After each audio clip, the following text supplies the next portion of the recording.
makiliw, pelas ng silanganan,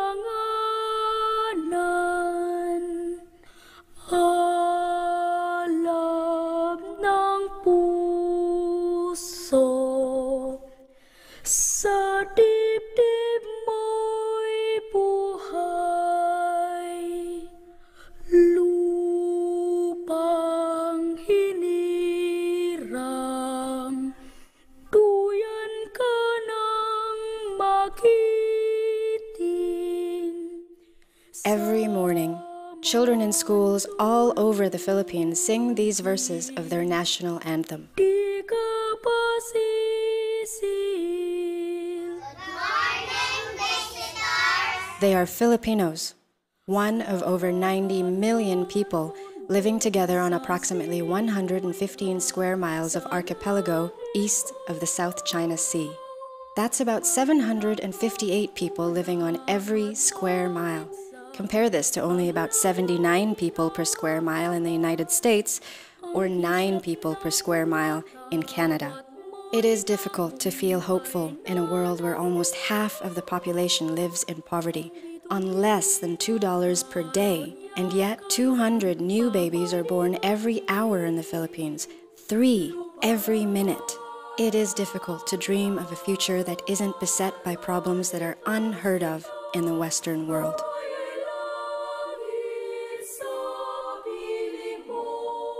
Absolute poverty, natural disasters, political upheavals, non-existent social services, and inadequate education.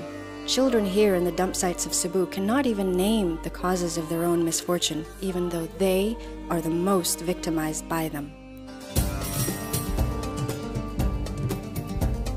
The Philippines is full of wonderful rules and regulations, what has been come to be called the freedom and bondage of chaos.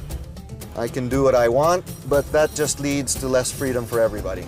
We are spread out in an archipelago, and we have a large population. That makes us difficult to control.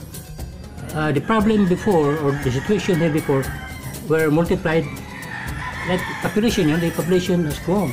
Under the Arroyo administration, our economy is growing, in fact faster than the previous 2 or 3 presidents. However, while the economy is growing, poverty is also getting worse. As of the moment, there are plenty of environmental problems that arise because of human intervention. You know, in the dump, you need to be very active. There's no time for you to plant because everybody is trying to live in a survival mode. The most important thing is food. If you don't have food on the table, you cannot think well. When you talk about just feeding people, I don't agree with feeding people. I don't agree. Because you keep on feeding people, then they keep on producing people. The IRI, the International Rice Research Institute, all around the world is based in the Philippines. But how come we're the #1 importer of rice in the Southeast Asia or even in the world? Chicken intestines, like chicken head. Adidas. Yeah, 5 pesos. Usually here in the Philippines, the farmer tills the land as tenants.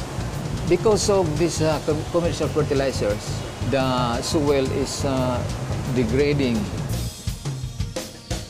What these farmers do is to leave this land, they go to the city, work in the factory, like example, as waiters or laborers. Even if I start a factory, I'll hire these people. I can't hire them. They have no skills. A valued tradition of the Filipino is one of utang na loob, or a debt of honor. If I get you a job, you eventually have to do something for me that might compromise your principles at that job. We have the law, but the laws are not enforced. And nobody is enforcing it because the government are the ones not following it. In a country which is a cradle of Christianity, that means Roman Catholic will always play a role. Poverty is a virtue, it is a value in the church. And we find that many times in the Bible. In fact, the Lord said it would be easier for a camel to enter the eye of the needle than for a rich man to enter the kingdom of heaven, no? We can't all live like G7 countries. You have all of these noises coming from the broad spectrum of society. They just consume too much. Noticing the underlying tones of your interviews should be.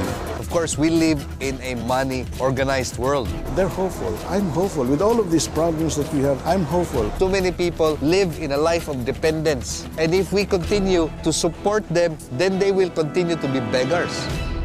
You know what I think was really funny about the kids today? That they didn't want to come. They didn't want to garden. As soon as my uncle said, come to this house and you can learn how to garden, they said no, he couldn't get anybody to go. But as soon as he said, come and there'll be food there, the car got full.